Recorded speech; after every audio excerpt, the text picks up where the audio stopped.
আসসালামু আলাইকুম রহমতুল্লাহি বারাকাতুহু। আলহামদুলিল্লাহ, সালাতু ওয়াসসালামু আলা রাসূলিল্লাহ ওয়া বা'দ। সম্মানিত দিনী বোন, বাংলাদেশ থেকে প্রশ্ন করেছেন যে কতটুকু সম্পদ হলে কোরবানি দেওয়া ওয়াজিব, এবং অনেকে আছেন যে জায়গা জমি আছে কিন্তু বিভিন্ন ঋণগ্রস্ত অথবা জায়গা জমি বিভিন্ন জায়গায় লাগানো, হাতে পয়সা কড়ি নেই। আবার কিছু আছেন যারা অল্প অল্প করে টাকা পয়সা জমা করেন, অভাব অনটনের মধ্য থেকেও হয়তো ঠিকমতো খেতেও পারে না, কিন্তু কিছু টাকা আস্তে আস্তে জমা করেছেন কোরবানির জন্য। তো তাদের কোরবানি এভাবে তাদের কোরবানি হবে কিনা? আল জওয়াব বিল্লাহি তৌফিক। তিনটি প্রশ্নের মধ্য থেকে পুরো প্রশ্নের উত্তরের আগে যে জিনিসটি জানতে হবে, কারণ কোরবানি আমাদের সমাজে আসে এবং বিভিন্ন মানুষ কোরবানিতে অংশগ্রহণ করে। এর মধ্যে মানুষকে দেখানো লৌকিকতা, এটি একটি বহু বড় ব্যাপার। কারণ এটি কোনো কোরবানি দেওয়া নিশ্চয়ই ফরজ নয়, এটি আমরা সকলেই জানি। কিন্তু ফরজের দেখা নাই, জীবনে ফরজের বাস্তবায়ন নাই, কিন্তু কোরবানির ক্ষেত্রে বিশাল গরু ছাগলের হাট থেকে বিশাল বিশাল গরু খরিদ করা হয়।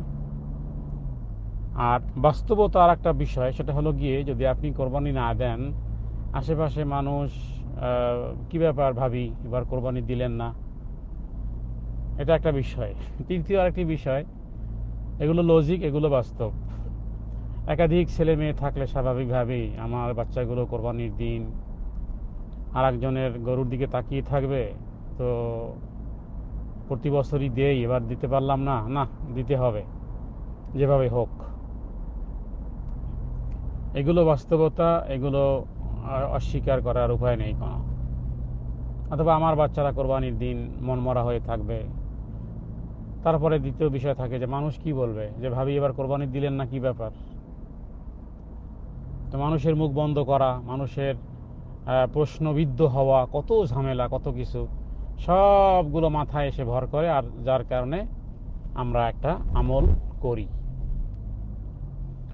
উভয় অবস্থায় মানুষ দেখানো হোক, গরু বড় গরু দেখানো হোক, নিজের নাম জাহির করা হোক, অথবা সন্তান সন্ততির গোশত খাওয়া উদ্দেশ্য হোক, অথবা পার্শ্ববর্তী মানুষের বিভিন্ন প্রশ্নের প্রশ্নবিদ্ধ হব বিধায় সেগুলোকে বন্ধ করা, মুখ বন্ধ করা হোক, এনি হাউ এনি সিচুয়েশন, যেই পরিস্থিতি পরিবেশই হোক না কেন, যদি এই কাজটি করা হয় তাহলে স্পষ্টই বোঝা যায় যে সেখানে আল্লাহর সন্তুষ্টি থাকে না। আর সমস্ত ইবাদতের কবুলিয়তের ক্ষেত্রে প্রধান যে দুই কারণ, সেটি হলো সেই কাজটি হতে হবে ইখলাসের সাথে, আল্লাহর সন্তুষ্টির জন্য। আর দ্বিতীয় বিষয় হলো সেই কাজটি হতে হবে রাসূলুল্লাহ সাল্লাল্লাহু আলাইহি ওয়াসাল্লামের তরিকা অনুযায়ী। এখন দ্বিতীয় যে বিষয়টি, সে বিষয়টি আমরা যারা মুসলমান, যারা বেদাত পন্থী না, তারা অবশ্যই দ্বিতীয়টা বিষয় ঠিকই রাখি আমরা।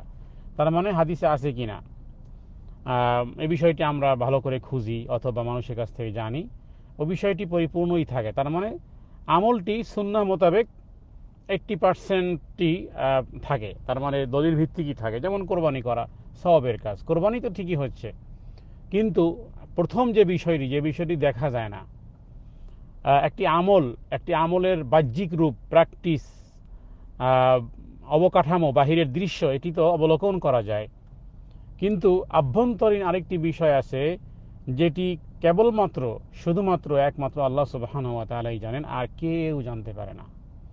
সেটা সালাত হতে পারে, সেটা সিয়াম হতে পারে, সেটা জাকাত প্রদান হতে পারে, সেটি সাদাকা হতে পারে, সেটি কোরবানি হতে পারে, সেটি প্রার্থনা হতে পারে। যেই কোনো আমল বাহ্যিক একটা রূপ আছে, আভ্যন্তরীণ একটা রূপ। বাহ্যিক রূপটা রাসূলুল্লাহ সাল্লাল্লাহু আলাইহি ওয়াসাল্লামের তরিকা অনুযায়ী হচ্ছে কিনা, এটা অনেকেরই মিলে যায় বা হয়ে যায়, কিন্তু যেই বিষয়টি অসার শূন্য, প্রাণ শূন্য থাকে, আর সেটি হলো আল্লাহ সুবহানাহু ওয়া তাআলার সন্তুষ্টি থাকে না। কোরবানি এমন একটি বিষয়, বাহ্যিক রূপে ঠিক আছে, কোরবানির দিনই কোরবানি করা হয়, ঈদের নামাজের পরে কোরবানি করা হয়, সব কিছু সুন্নাতান ঠিক আছে, কিন্তু আভ্যন্তরীণ একটা বিষয়, সেটি হলো যে আল্লাহর সন্তুষ্টি, ইখলাস থাকে না। মানুষ দেখানো থাকে, লৌকিকতা থাকে, মানুষের বাহবা কুড়ানো থাকে, অথবা মানুষকে তিরস্কার, ভৎসনা, এগুলোর মুখ বন্ধকরণ থাকে, অথবা গোশত খাওয়া উদ্দেশ্য হয়ে থাকে, অথবা লট অফ রিজনস থাকে।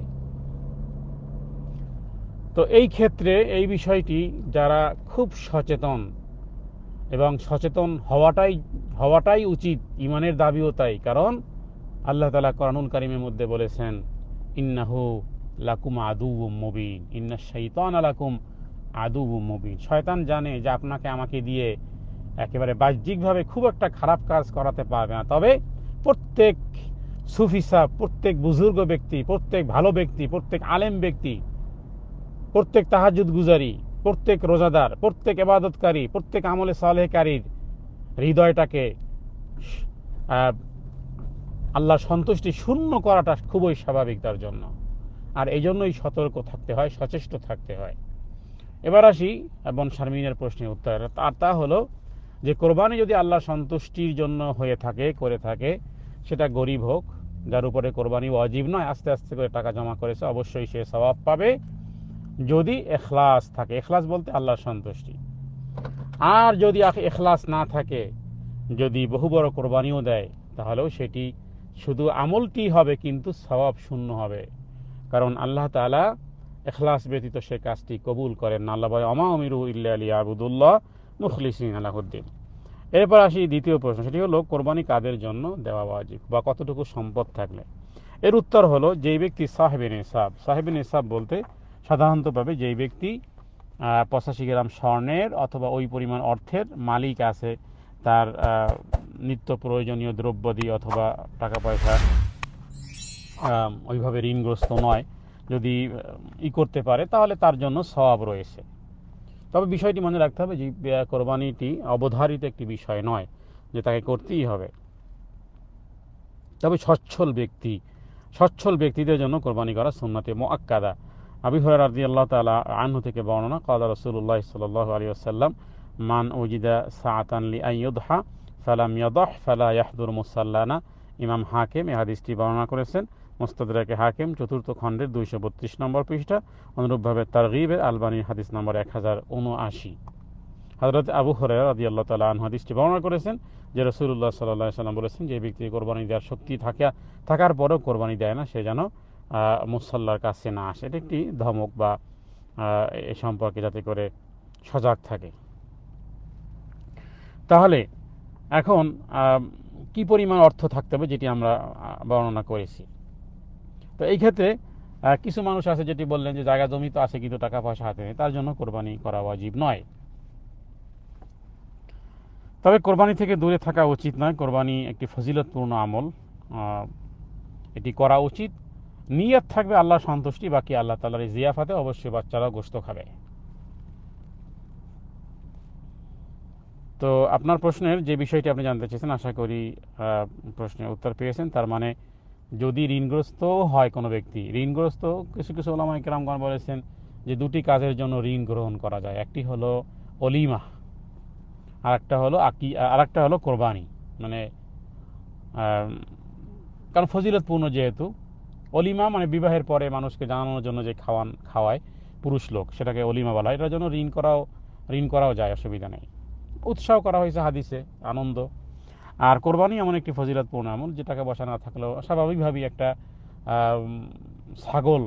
ছাগল দেওয়া, একটা পশু দেওয়া, যে রাসূলুল্লাহ সাল্লাল্লাহু আলাইহি ওয়াসাল্লাম উট দিয়েছেন, ছাগলও দিয়েছেন। তো একটা ছাগল খরিদ করা বা একটা ছাগল দেওয়াটা এতখানি খুব একটা কষ্টের ব্যাপার নয়, একটা ছোট্ট একটা ছাগল জবাই করা, এটি উত্তম। আর তারপরও যদি কেউ গরুতে বা উটে যদি ভাগ হয়, সেটিও তার মানে খুব একটা বেগ পেতে হয় না। যদি কেউ ঋণও করে কোরবানির জন্য, তো আশা করা যায় যে আল্লাহ তাআলা সেই ঋণ পরিশোধ করার ব্যবস্থা করে দিবেন। কারণ এখানে খুব একটা বড় অঙ্কের অ্যামাউন্ট ইসলাম ধার্য করে, তবে খুবই গুরুত্বপূর্ণ ফজিলত। বিধায় বলা হয়েছে এই আমলটুকু যদিও হাতে টাকা করি না থাকে, কেউ করলে আশা করি বরকত হবে। আর দ্বিতীয় হলো যে যদি কেউ না দিতে পারে, যেমন আপনি বলেছেন জায়গা জমি আছে ঠিকই কিন্তু হাতে টাকা পয়সা নাই, অথবা ঋণগ্রস্ত, অথবা কর্জা বিভিন্নভাবে আটকে আছে,